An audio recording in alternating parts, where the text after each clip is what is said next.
It's gonna be a lot of dull moments in that fight. But Golovkin gotta stay busy. He's gonna have to keep busy. Don't let Ward tie him up. Don't let Ward walk him out. Show that you also is a strong dude, which he is. I don't think in the stress department that GG is way off. But the thing is about him, Andre know how to do certain things to get in there. A lot of them subtle things. Use his elbows. He know how to control that distance of either being too close or too far apart. Because he lands. You know, they reach is about the same because people don't realize Golovkin got real long arms. So it's going to have to do a lot in there to put Ward out. And I don't think that he's going to be able to. I don't think he's going to be able to knock Andre out.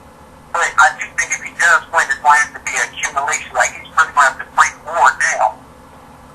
Andre Ward, hey, Hood. Andre Ward going to sleep. If he fight Golovkin, he's going to sleep. That's it. He going to sleep. Going to sleep. I don't know, stanky leg and all. He's gonna get hit with a body shot. That's gonna slow him down. He's gonna get hit with an overhand right. That's gonna put him down. It's gonna be the right hand. I'm gonna tell you the one that's gonna get him. It's the right hand. You could throw a sneaky right hand on Ward and catch him all the time. The thing is the people that catch him don't have no power. They can't hurt him. The people even kept got a lot of power. Man, Carl Froch hit Ward with right hands and didn't even hurt him. Carl Froch is not a powerful fighter like that.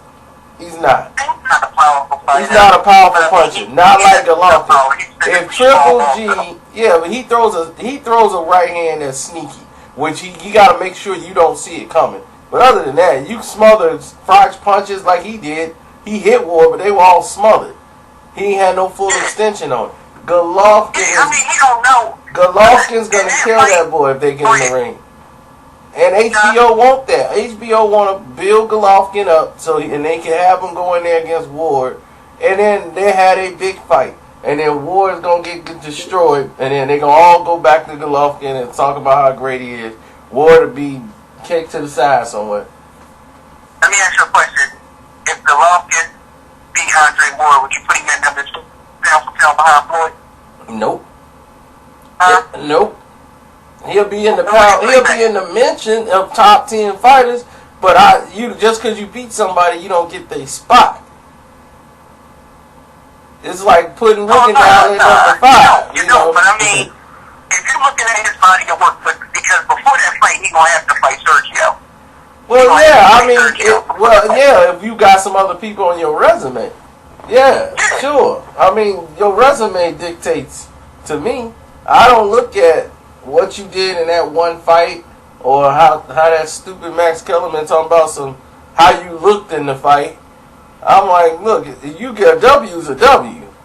They all ain't gonna be knockouts. So talking about what a guy looked like in the fight, and you penalizing Tim Bradley because of the Provodnikov call fight. I'm like, how you gonna pin? The man got the W. He won. I don't understand some of these people, man. But then you gotta look at I don't. You gotta look at what pound for pound is. That's just a category they made up, fan made, based on whatever they feel is pound for pound. That's why I said it was always designed for one fighter. Now it's got to be 30 people behind the list. And then I'm like, well, if that's the case, then what's the top 10 fighters for? Why would you have a top 10 list and a pound for pound list? So people just said, forget top 10. We just going to call it all pound for pound. Because I'm like, it don't make sense. I wouldn't call it no pound. I mean, the top 10 fighters in the world, you know, ain't no debate about who the top 10 fighters in the world.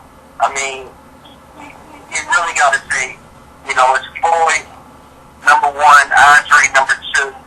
But what is the difference? If you look at top 10 fighters in the world and top 10 pound for pound, there is no difference. None. I mean, it's different. It's different with me because, I mean, like I said, because a lot of people wouldn't even have Marquez as one of the 10 best fighters in the world. Why wouldn't they have Marquez as one of the 10 best fighters in the world? You got a lot of people. Look at this Callahan. He don't even have what's the name in the top 10. Marquez. He don't even have Marquez in the top 5. Well, that's an idiot we're talking about. You know, that's what he does. He's an Adderall junkie. What you expect? The man been up too long. But you got people who got Canelo on the top 5. Well, I know. That's what I told you. That's fan related. All of that is fan related choices that they choose to put up there. There's no way Canelo's 5. Canelo not even top 10. I didn't put him there. I wouldn't. Why would you? I said I was gonna make a list one day, and maybe one day I will make a list on like top 10 fighters. Fighters in the world. Yeah, because I don't believe in pound for pound lists. I don't even understand Floyd is pound for pound the best fighter in the world. And until somebody dethrone him, that's what he is.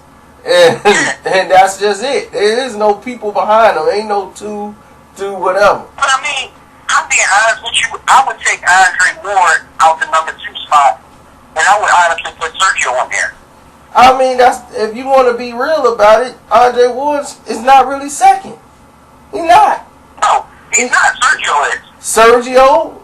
Then you got Abner Mares. Then you got a question if Tim Bradley is over him. I mean, if they want to do it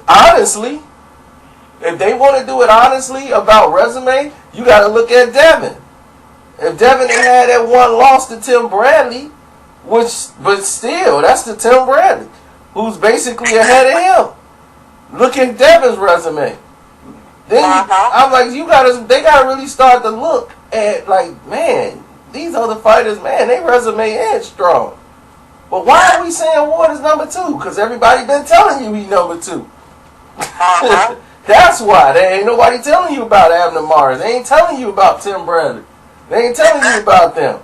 So when they want to start doing these lists the right way, then yeah. And then you're going to really evaluate it and see who's number 2 and number 3, who really belongs there. Yeah. You got to look at it, though. Abner Mares has been fighting top, with the exception of Eric Morrell, he's been fighting top 10 fighters night in, night out. Night in, night out. Never ducking, never saying no, never saying, no, not this guy, that guy. He moved up to 126 and took on a solid top 10 guy. Now, Paul DeLeon ain't no world beater, and I'm not saying that he is, but he's a solid top 10 guy who me and you were saying it could be an upset. Upset? A lot of people thought Ponce was going to kill that boy. Exactly. Me too. And I roll with Mares because Mares finds a way to win the fight. Even though he survived that night. He was also saying if there was an upset, I wouldn't be surprised. Of course not. But Abner's going to... Because Abner didn't fight the way I thought he was. Man, watching that fight, I was freaking out. Because I'm like, man, the fight was turning. And I said, oh, man. If this boy don't jab, because I get upset when somebody just don't jab. And I'll be like that too. He just won't jab. I'm like, what is going on with him? Is his arm broke? Is this corner? What they saying to him in Spanish? My buddy Mexican, I'm hitting him, man, what is he saying? What does he tell him in the corner? Is he telling him to jab? He's like, I don't know. I couldn't, you gotta look at it like this. If you want to go resume, even though people complain, but you look at Floyd, look at his resume. He's been fighting nothing but solid top 10 opposition. When you're the best fighter in the world, there's nothing after you. You can't fight nobody who's better than you because you're considered number 1. And people get expected for him to jump up to 168 and fight Andre Ward. Like, what type of battle is y'all expecting? He's beating everybody in or around his weight class. That's a solid top 10 guy. You look at Devin Alexander fighting nothing but solid top 10 guys, night in, night out. Say, Devin, he ain't Kell Brooks. All right, bring on Kell Brooks. And the only reason why he fought a soft touch and Lee Purdy because Kell Brooks got hurt. Yeah, never ducked, never cried, never complained. He's the old him, Anthony Morales, Carl French. Them dudes will fight anybody who put in front of them. Tim Bradley, same way. Tim Bradley, same way.